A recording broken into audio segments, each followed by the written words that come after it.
क्या आप एक ऐसा सेंसर चाहते हैं जो सिर्फ लिक्विड को डिटेक्ट करे, उसके आउटर कंटेनर को डिटेक्ट ही ना करे for the application of water level indication? या फिर आपको एक ऐसा सेंसर चाहिए जो शुगर या फिर कोई भी ऐसा टारगेट जो हमारा पाउडर्ड फॉर्म में अवेलेबल होता है, हमें उसको डिटेक्ट करना है, हम उस सेंसर का यूज कर सकते हैं। तो इस वीडियो में मैं आपको कैपेसिटर सेंसर के बारे में समझाऊंगा और मैं आपको प्रैक्टिकली वायरिंग भी बताऊंगा कि कैसे वायर करेंगे कैपेसिटर सेंसर और एक पीएलसी को। और इस वीडियो में मैं आपको यह भी समझाऊंगा कि कैसे हमारा कैपेसिटर सेंसर सिर्फ लिक्विड को ही डिटेक्ट करता है, उसके आउटर कंटेनर को डिटेक्ट ही नहीं करता। इस वीडियो में मैं आपको प्रैक्टिकली एक कंसेप्ट समझाऊंगा ये कैसे पॉसिबल है कैपेसिटर सेंसर में। सबसे पहले ये समझो कि capacitor sensor will detect anything which is denser then air. इसमें आपके कोई मेटल्स हो सकते हैं, इसमें आपके नॉन मेटल्स हो सकते हैं, इसमें आपकी प्लास्टिक, रबर, वुड या कोई भी ऐसा टारगेट जो हमारा डेंसर है एयर से ज्यादा,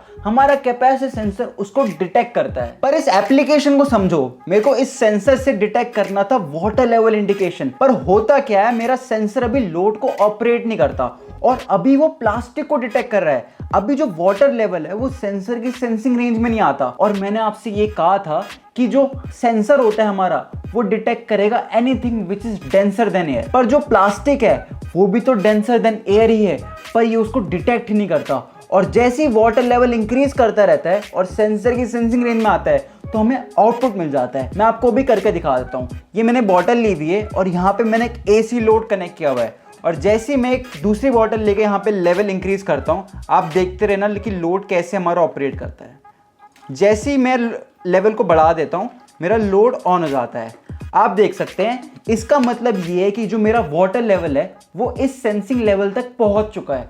और आप ये सोच रहे होंगे कि ऐसा क्यों हुआ कि सेंसर ने प्लास्टिक को डिटेक्ट किया ही नहीं, जब वाटर आया उस लेवल पे तो उसी को डिटेक्ट किया।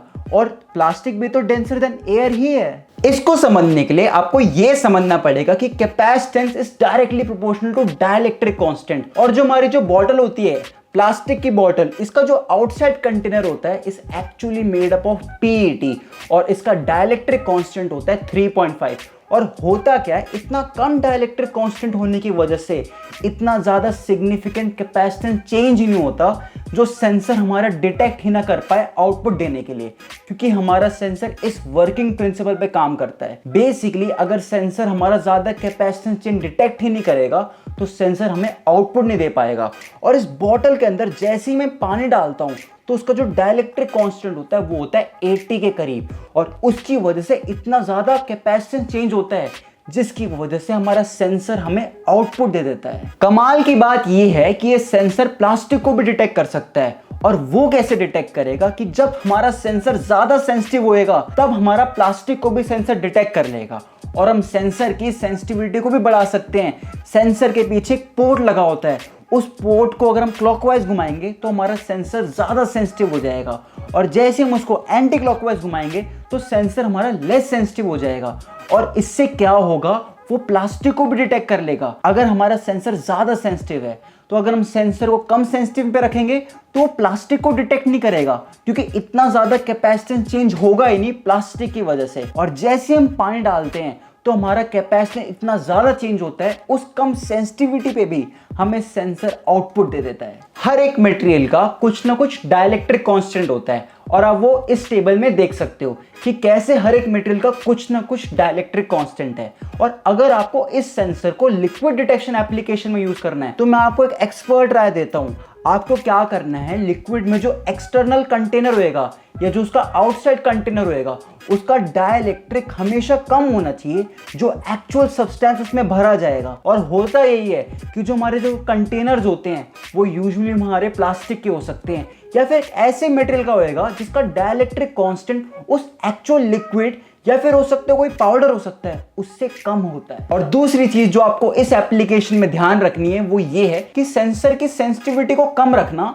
जिससे वो आउटसाइड कंटेनर को डिटेक्ट ना कर ले, क्योंकि अगर वो आउटसाइड कंटेनर को ही डिटेक्ट कर लेगा तो जो लेवल इंडिकेशन की एप्लीकेशन है उसका कोई फायदा ही नहीं है इसमें। कैपेसिटर सेंसर अलग अलग टारगेट को डिटेक्ट कर सकता है, वो liquid, plastic, metals, non metal. आपको ये समझना है कि सेंसर का जैसे डायमीटर इंक्रीज करेगा तो सेंसर की सेंसिंग रेंज भी बढ़ती है और आप उसको एडजस्ट कर सकते हो उसी सेंसिटिविटी पोर्ट को यूज करके। सेंसिटिविटी पोर्ट हम रेंज एडजस्टमेंट के लिए भी यूज करते हैं। और अब कैपेसिटिव सेंसर के कुछ फीचर जान लेते हैं यूज करने से पहले। आज जो हमारे पास सेंसर है वो डॉल्फिन डिवाइस कंपनी का सेंसर है। ये हमारा कैपेसिटिव प्रॉक्सिमिटी सेंसर और इस सेंसर का डायमीटर है 30 mm और इस सेंसर की सेंसिंग रेंज है 20 mm। वो भी आप एडजस्ट कर सकते हो यूजिंग द सेंसिटिविटी पोर्ट। इस सेंसर के हमारी 3 वायर होती है और ये सेंसर हमारा PNP NO टाइप होता है। PNP और NPN का आप कंसेप्ट एक वीडियो में भी समझ सकते हो। इस सेंसर की बहुत एप्लीकेशन है इंडस्ट्री में। आप कोई भी ऐसी इंडस्ट्री में जाते हो जहाँ पे लेवल डिटेक्शन हो या फिर कोई भी हमें टारगेट डिटेक्ट करना हो या हो सकता है पाउडर को डिटेक्ट करना है, तो हम इस सेंसर को वहां पे यूज कर सकते हैं। ये तो हो गए बेसिक फीचर्स एक कैपेसिटिव सेंसर के। अब प्रैक्टिकली समझते हैं कि कैसे हम इस सेंसर को वायर करेंगे एक PLC के साथ। तो आज हम यूज़ करेंगे डेल्टा की PLC DVP12SA2 और ये मेरी 24 वोल्ट DC की SMP-S।